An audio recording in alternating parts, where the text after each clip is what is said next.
नमस्कार, स्वागत है आप सबका हमारे खास कार्यक्रम देश देशांतर में। मैं हूं कबीर सचान और देश देशांतर में आज हम बात करेंगे प्रधानमंत्री नरेंद्र मोदी ने 15 अगस्त के दिन लाल किले की प्राचीर से देश में इंफ्रास्ट्रक्चर सेक्टर को लेकर बहुत ही महत्वपूर्ण घोषणा की और इस घोषणा के मायने तब और कई गुना बढ़ जाते हैं जब कोविड काल चल रहा हो और किस तरीके से ये जो स्कीम है इंफ्रास्ट्रक्चर सेक्टर को लेकर ये क्लब की जा रही है और क्यों इसका दायरा पूरे भारतवर्ष में दिखेगा और किस तरीके से ये आर्थिक विकास की रफ्तार में अहम योगदान दे सकती है और साथ ही साथ इस कोविड काल के दरमियान सरकार का जो एजेंडा है उसको लागू करने को लेकर चुनौतियां क्या हैं और इसका अगर इम्पैक्ट हम देखेंगे इकोनॉमी में वो किस तरीके से नजर आ सकता है, इसे समझेंगे अपने तीन बेहद खास मेहमानों के जरिए।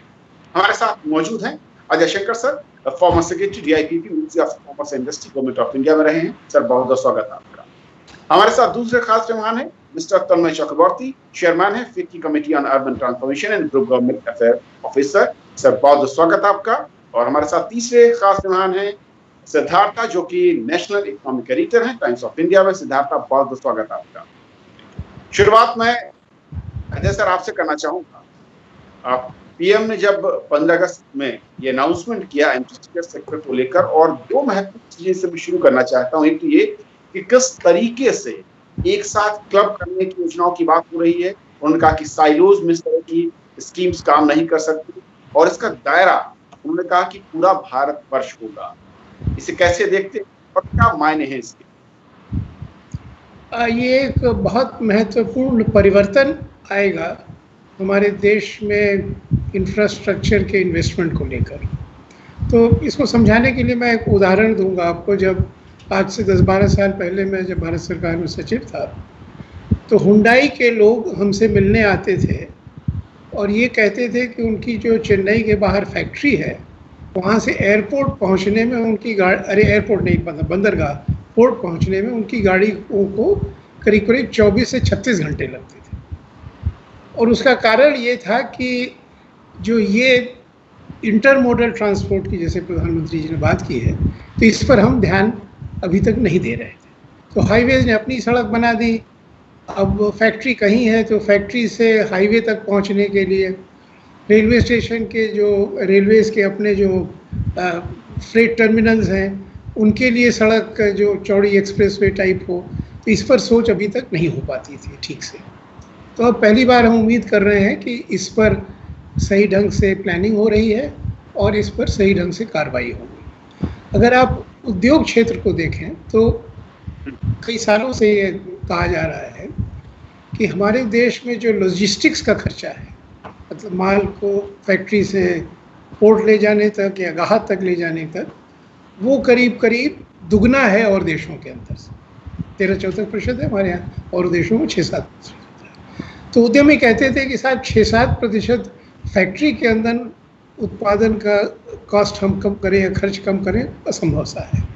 लेकिन ये एक लो हैंगिंग फ्रूट है, इसको आसानी से 13-14-12-13% से 6-7% ले आया जा सकता है। तो ये एक बहुत बड़ा गुणात्मक परिवर्तन हो रहा है और इससे बहुत फ़ायदा हुआ देश को। अभी भी आप देख लें जो फैक्ट्रियाँ हैं उनसे हाईवे तक की सड़कें एक्सप्रेसवे टाइप नहीं हैं और जहाँ तक फ्रेट टर्मिनल्स है वहाँ भी नहीं है। तो ये जो साइलो बेस्ड डेवलपमेंट होता रहा है तो प्रधानमंत्री ने लक्ष्य दिया है कि अब इससे हम ऊपर उठकर आपस में समन्वय करके सही ढंग से इन्वेस्टमेंट करेंगे। तो ये एक बहुत बड़ी बात है। और दूसरी बात ये है कि इस पे काफ़ी मेहनत से कोऑर्डिनेटेड ढंग से काम हुआ है पिछले 1-2 सालों में। तो प्रोजेक्ट्स की लिस्ट तैयार हुए हैं, आपस में प्राथमिकताएं तय की गई हैं और ये जो नंबर है 100 लाख से ऊपर का, तो वो एक अनुमानित नंबर नहीं है। अलग अलग प्रोजेक्ट्स हैं, उनके एस्टिमेट्स हैं, उसके आधार पर यहाँ किया गया है। तो ये मतलब इस पे काफ़ी काम हो चुका है अब तक। ओके सिद्धार्थ, जिस तरीके से अगर मैं इसको थोड़ा सा दायरे को समझना चाहूँ, क्योंकि पीएम ने साफ किया कि करीब 100 लाख करोड़ से ज्यादा का खर्च आने वाला है।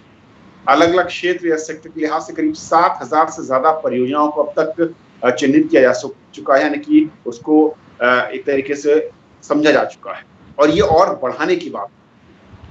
क्या वाकई मैं कहूँ कि अब तक का अगर मैं इंफ्रास्ट्रक्चर सेक्टर में किसी भी एक स्कीम्स के जरिए सबसे बड़े हम प्रोजेक्ट को इम्प्लीमेंट करने की तरफ बढ़ रहे हैं और ये कंट्री वाइड दिखेगा? जी, जो लक्ष्य रखा गया है काफ़ी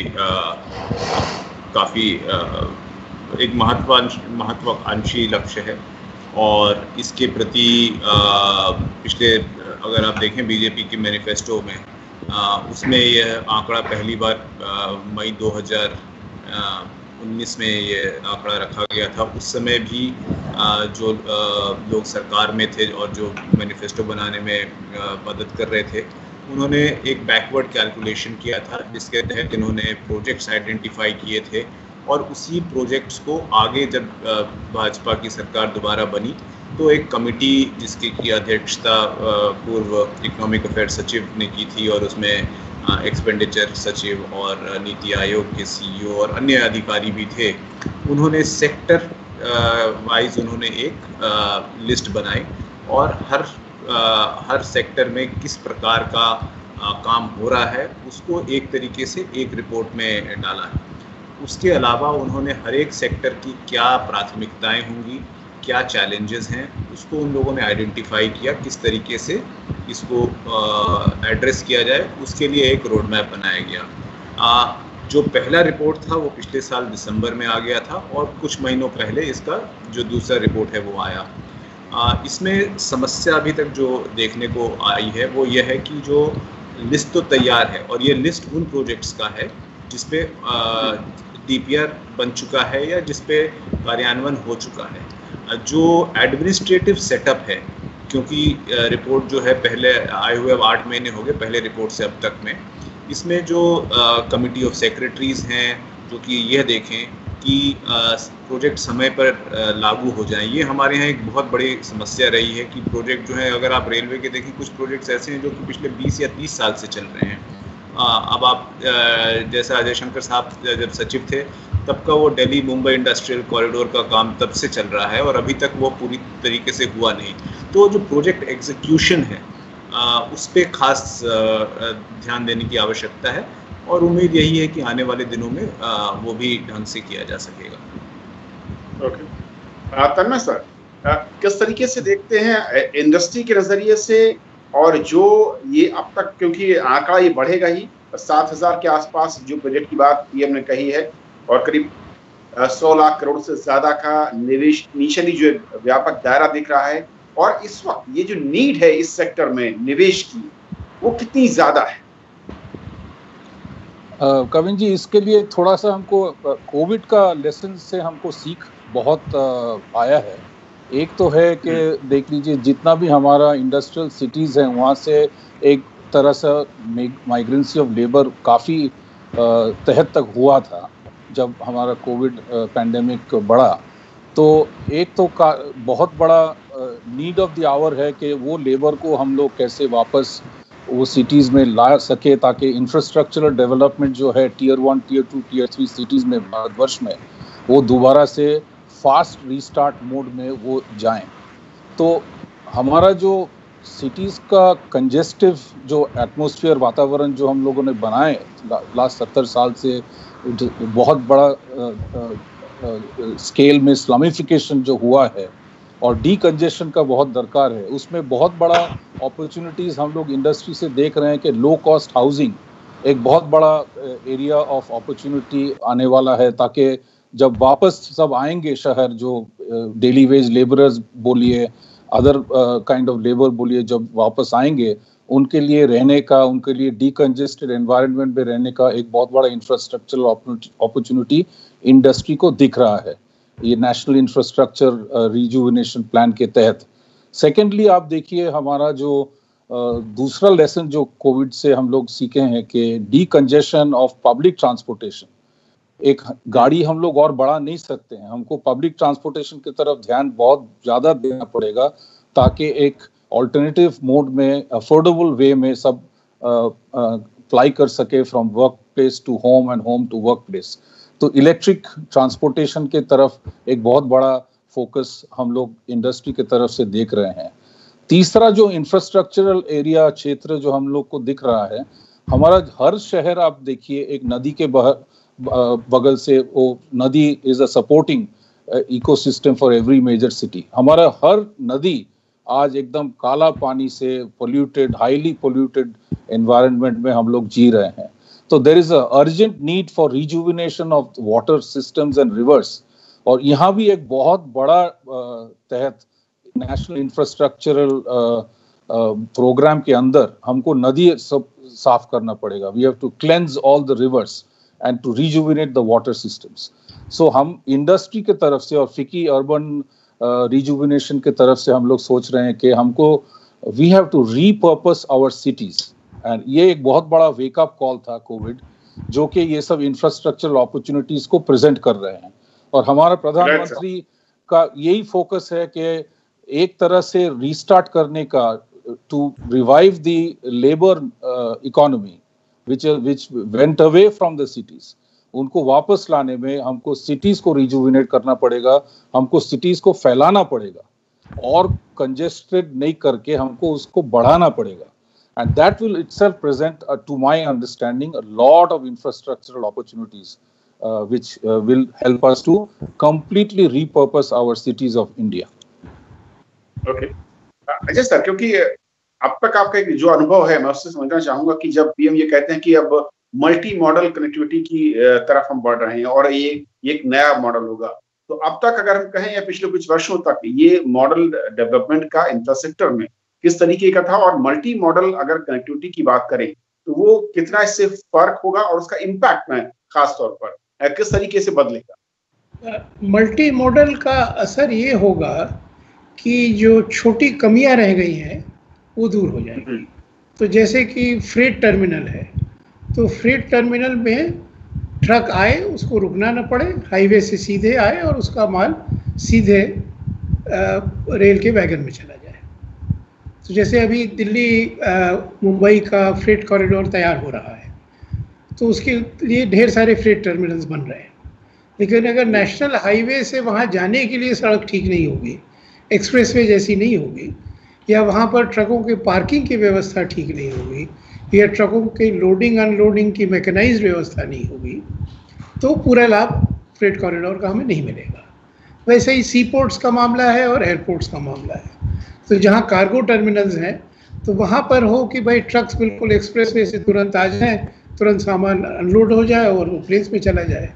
अब बहुत से देशों में तो कार्गो के लिए अलग एयरपोर्ट्स बने हैं, तो हमारे देश में भी अब समय आ रहा है कि दिल्ली शहर के बाहर कहीं एक प्योर कार्गो टर्मिनल बन जाए। जैसे जेवर में जो यूपी में नया एयरपोर्ट बनने वाला है, उसका एक हिस्सा सिर्फ कार्गो के लिए हो सकता, तो ट्रकों को ये शहरों में नहीं आना, एक बहुत बड़ा फर्क है। लेकिन जो एक और बड़ी बात है जिसकी ओर मैं ध्यान आकर्षित करना चाहूँगा, वो ये है कि ये प्रोजेक्ट्स बहुत से हैं। तो अगर हम कोविड के दृष्टिकोण से देखें तो हमें इनमें से वो प्रोजेक्ट्स का चुनाव करना चाहिए जो कि कम समय में पूरे हो सकते, ग्रामीण क्षेत्र में है या जहाँ इंफ्रास्ट्रक्चर की गैप्स हैं, क्योंकि कोविड के समय में धनाभाव है और ज़रूरत है कि जहाँ काम जल्दी से हो सके, जिससे डिमांड बढ़े, मांग बढ़े, वहाँ काम।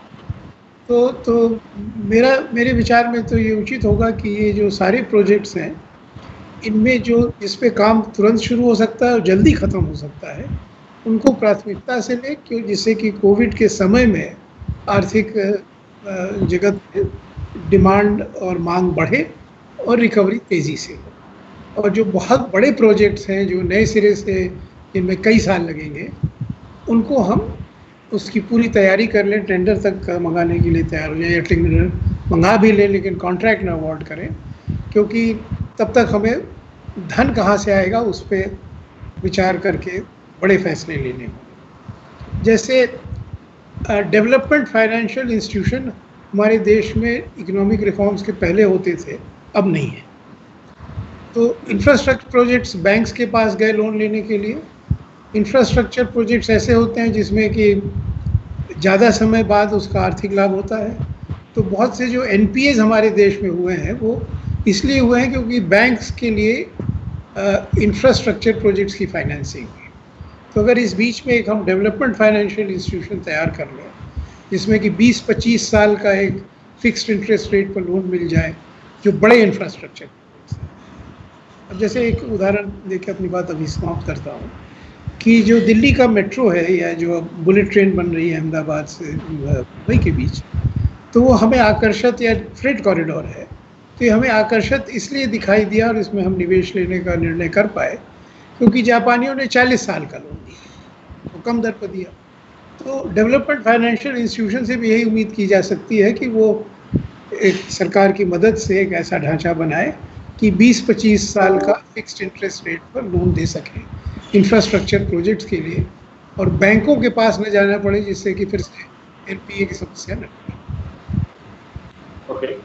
तन्मय जी, इंडस्ट्री के नज़रिए से दो चीज़ें, एक तो ये कि क्या स्पेसिफिक जो डिमांड इस वक्त है कोविड काल में खासतौर पर इंफ्रास्ट्रक्चर के वो प्रोजेक्ट जहां पर आपको लगता है कि सबसे ज़्यादा तेज़ी के साथ और इनिशियली काम शुरू होना चाहिए, और दूसरा ये कि क्या इस नए प्रोजेक्ट में और जो एनआईटी की बात हो रही है इसमें प्राइवेट सेक्टर भी कुछ अपना रोल देखता है?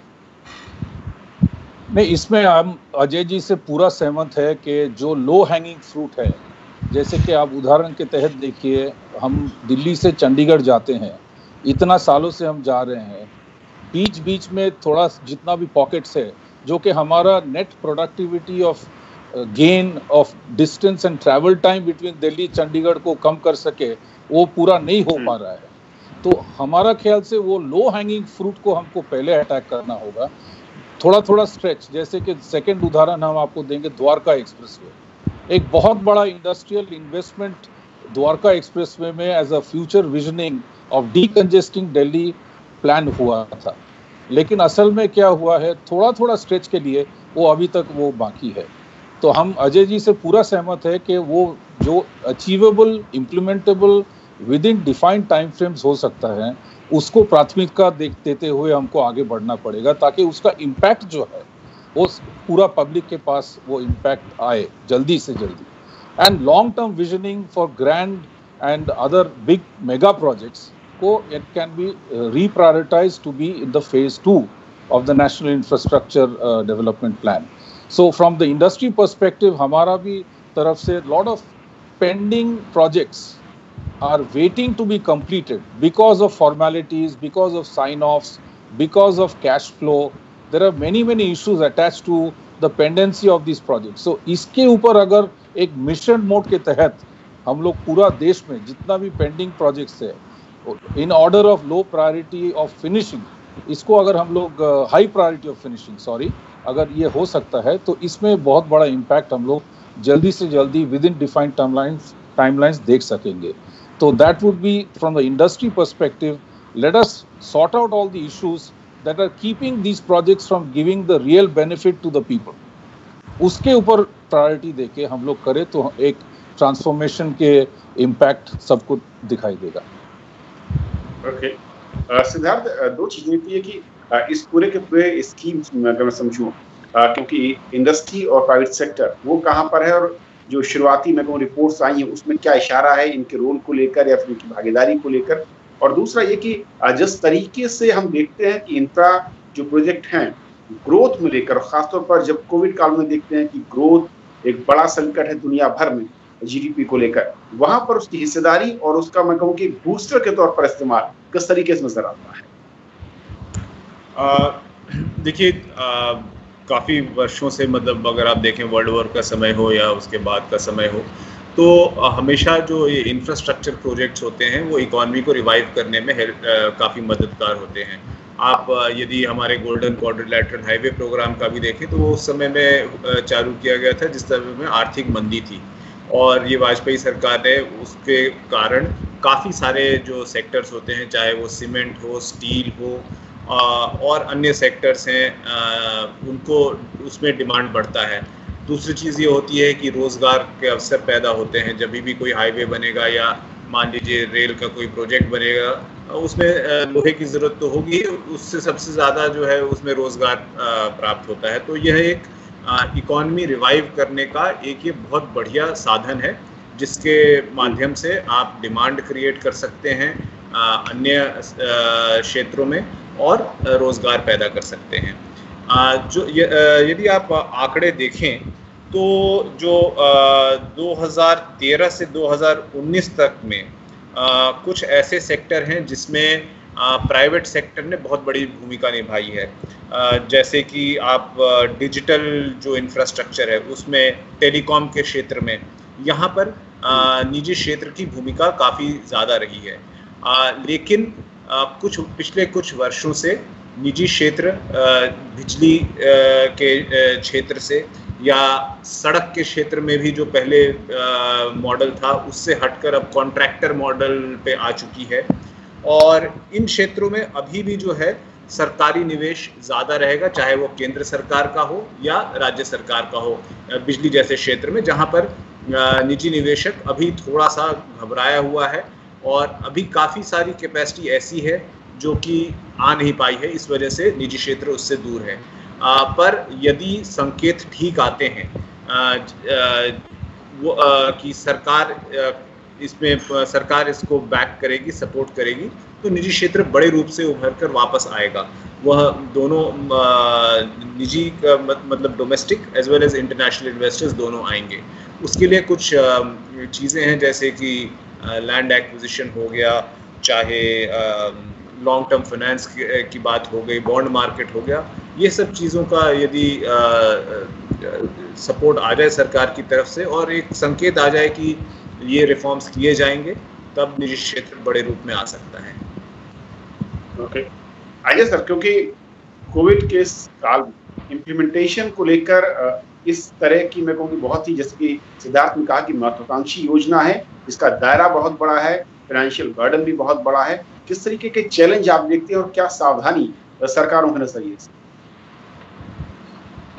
सबसे तो महत्वपूर्ण बात यह है कि प्रोजेक्ट के जो क्रियान्वयन है या इम्प्लीमेंटेशन है उसकी अच्छे ढंग से तैयारी हो।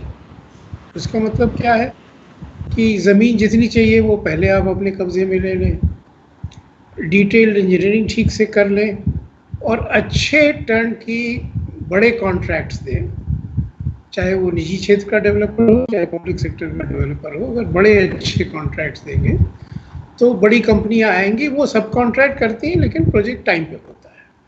तो हमारे देश में कितने टाइम से प्रोजेक्ट्स हो सकते हैं उसका मैं आपको एक उदाहरण दूँ। T3 का जो मॉडर्नाइजेशन है, इसकी फाइल पे निर्णय लेने में 7 साल लगे और प्रोजेक्ट जो है 39 मंथ्स में पूरा हुआ, जो कि वर्ल्ड का रिकॉर्ड था उस समय। और मुझे याद है कि एक CII के इवेंट में उसका प्रेजेंटेशन था, जो जर्मन इंजीनियर्स डिटेलिंग कर रहे थे, उन्होंने हर 6 महीने की तस्वीर दिखाई और जब प्रोजेक्ट इम्प्लीमेंट हुआ तो बिल्कुल उसी तरीके से हुआ। तो उनका इन महीनों से इन महीनों हम कुछ नहीं कर सकते, बहुत तकलीफ होगी, बहुत कंजेशन होगा, अंदर लंबी लाइनें लगेंगी, लेकिन क्योंकि एक चलते हुए एयरपोर्ट का मॉडर्नाइजेशन कर रहे हैं तो और कोई रास्ता नहीं। तो अगर सही ढंग से प्रोजेक्ट मैनेजमेंट हो तो हमारे देश में आज क्षमता आ गई है कि हम बहुत खूबी से टाइम से प्रोजेक्ट इम्प्लीमेंट कर सकते हैं। लेकिन अगर सरकारी क्षेत्र में हो रहा है तो वहाँ जो लोग इसके इंचार्ज हों उनको लंबा टर्म दिया जाए और उनको टाइमली कंप्लीशन का दबाव हो। ये नहीं हो कि आप 2 साल की पोस्टिंग करके निकल गए, प्रोजेक्ट का क्या होगा पता नहीं। और ये जो कॉन्ट्रैक्ट वाले मामले हैं उसमें आप में फैसला लेने की क्षमता है, आप डर तो नहीं रहे। क्योंकि हमने बहुत से पब्लिक सेक्टर बोर्ड्स में मैं रहा हूँ, तो ये कॉन्ट्रैक्ट के मामलों में फैसला लेने में एक घबराहट सी आज के देश में आ गई है और ज़रूरत है कि उस मानसिकता को हम हटाएं, क्योंकि अगर नहीं हटेगी तो हम टाइमली प्रोजेक्ट्स नहीं कर पाएंगे। एक छोटा उदाहरण दूँ, टेहरी प्रोजेक्ट करीब 5,500-6 हज़ार करोड़ का था और एक 100 करोड़ का टेंडर था वो सब स्टेशन का, जिसमें कुछ मामला उलझ गया था। 6 महीने तक वो बोर्ड में हम लोग फैसला नहीं कर पा रहे थे, मतलब बहुत दबाव हुआ कि भाई कुछ तो फैसला कीजिए, तो फैसला हुआ। तो ये कठिनाई है जो व्यवहारिक है और इसके बारे में कम लोग बात करते हैं। एक शिकायत आ जाती है, रीटेंडर हो जाता है। और प्राइवेट सेक्टर को अगर हम देखें और उनके इम्प्लीमेंटेशन में हम देखें तो जो जैसा अभी कहा गया कि कुछ क्षेत्र में वो बहुत उत्साह से आए थे लेकिन उनका अनुभव अच्छा नहीं रहा है। तो इसीलिए अगर एक long term development financial institution अगर अगले 12-14 महीने में तैयार हो जाए, जिससे कि 20 साल 30 साल का फिक्स्ड इंटरेस्ट रेट का लोन मिल सके, तो बहुत से क्षेत्र में प्राइवेट सेक्टर आएगा। और अगर पिछले 10 साल में आप देखें तो कई क्षेत्र ऐसे हैं जिसमें उम्मीद नहीं थी कि प्राइवेट सेक्टर आएगा और इतना कामयाब होगा। जैसे आप रिन्यूएबल एनर्जी देख लीजिए, और सोलर एनर्जी में सारी दुनिया हमारी तारीफ कर रही है कि हमने इतना काम किया है और इतनी तेज़ी से हम आगे बढ़ रहे हैं, और ये सारा निजी निवेश से हुआ है। देश की भी कंपनियां हैं, विदेशों की भी कंपनियां हैं, विदेशों का भी पैसा है। तो अगर सरकार सही ढंग से सोच ले कि भाई अपने को निजी क्षेत्र का जो निर्णय लेने वाला है उसके ढंग से सोचे कि उसको रिस्क कहाँ दिखाई देता है, उसको मुनाफा कहाँ दिखाई देता है, और उसका एक सही संतुलन हो जाए कि उसको रिस्क कम दिखाई दे। तो अगर रिस्क कम दिखाई देगा और मुनाफा दिखाई देगा तो सारी दुनिया देख रही है कि भाई हिंदुस्तान में क्या अवसर मिल जाए निवेश करने का और पैसा थोड़ा कमाने का। Okay sir. तन्मय साहब, प्राइवेट सेक्टर इसमें क्या भूमिका देखता है, उसको उस भूमिका के लिए क्या और संसाधन, सहूलियत, नियम क्या और उसकी डिमांड? नहीं, प्राइवेट सेक्टर आप it is very natural that there has to be a motive of reasonable profit, and what is most important Kavin ji is कि ये हमारा देश में एक कैश फ्लो का अंडरस्टैंडिंग का बहुत बड़ा जरूरत है। There is an input of cash, there has to be a flow of cash by way of receivables, and then the projects move on. अगर प्राइवेट सेक्टर का कैश फ्लो ड्रेन आउट हो जाएगा, then it is leading to the death of the private sector. आप कोई भी क्षेत्र देख लीजिए, इंफ्रास्ट्रक्चर के एरियाज में, रोड्स में, पहले बहुत एंथुजियाज्म से सब आए हैं, सब most of them have actually had a very very sad tale to tell. Huge receivables are there, deliverables में कमियां आई, और पूरा प्रोजेक्ट्स जो है वो they ran to the ground. तो प्राइवेट सेक्टर का only there is no currency supply device unlike in the government where there is a treasury. So private sector has to maintain and sustain the cash flow. For that, of course, they have to deliver to the plan, deliver to the commitment. But without a proper flow of movement of cash, projects invariably will end up being failures. So ये एक बहुत बड़ा सीख हमारा देश में हुआ है भिन्न सेक्टर में, whether it is in roads, other areas, and if we can come out of this, Indian companies all over the world are doing significant infrastructural projects. आप मिडिल ईस्ट को देख लीजिए, काफी प्रोजेक्ट्स जो है वर्ल्ड क्लास इंफ्रास्ट्रक्चर बन रहा है। So there is no reason for us not to be able to build similar infrastructure of that class and quality and sustainability in our own country. So we have to really analyze कि कहाँ पर हम लोग का ये चूक होता रहा है, and those are the areas that we have to tackle, and we have to tackle it together. So a lot more openness, the fact that you are not a vendor anymore, you are a partner. अगर ये feeling एक माहौल हम बना सके देश में, तो बहुत बहुत कामयाबी हम लोग सबको मिलेगा, जिसका लाभ पूरा देशवासियों को मिलेगा in terms of infrastructure. Okay, Siddharth, आखिर कमेंट में चाहूंगा आपका कि क्योंकि बहुत ही महत्वाकांक्षी योजना है, चैलेंजेस भी काफी ज्यादा है, लेकिन सबसे बड़ी चुनौती क्या दिखती है? जी, एक तो फाइनेंसिंग की चुनौती है, क्योंकि अब बैंक्स जो हैं जैसे रोड सेक्टर में पैसे डालने से बहुत घबरा रहे हैं, क्योंकि जैसा तन्मय साहब ने बताया वहाँ पर सर्टेनिटी ऑफ कॉन्ट्रैक्ट नहीं है, तो उस पर एक बहुत ध्यान देने की ज़रूरत है। फाइनेंसिंग, लैंड एक्विजिशन, समय पे क्लियरेंस, जैसे कि एनवायरमेंटल क्लियरेंस हो गया, सर्टेनिटी ऑफ कॉन्ट्रैक्ट। आपने बोला कि अगले 40 साल तक यहाँ पर कोई दूसरा एयरपोर्ट नहीं आएगा, लेकिन अगले 20 साल के बाद एक नया एयरपोर्ट आ जाता है, और तो इस तरीके की चीज़ों पे ध्यान देने की बहुत ज़रूरत है। एक सर्टेनिटी ऑफ कॉन्ट्रैक्ट हमारे यहाँ लैकिंग है, उस पर खास ध्यान देने की ज़रूरत है, और उसमें सरकार का रोल बहुत अहम है। ओके, बहुत बहुत शुक्रिया आप तीनों मेहमानों का हमारे साथ इस महत्वपूर्ण चर्चा में शामिल होने के लिए और अपने विचार रखने के लिए कि प्रधानमंत्री ने जो आधारभूत ढांचे के विकास को लेकर एक बड़ा खाका तैयार किया है, उसका दायरा क्या है, उसकी चुनौतियां क्या है, उसका रास्ता क्या है, और किस तरीके से आर्थिक विकास में मददगार हो सकता है। तो आज फिलहाल इतना ही। नमस्कार, बहुत बहुत धन्यवाद।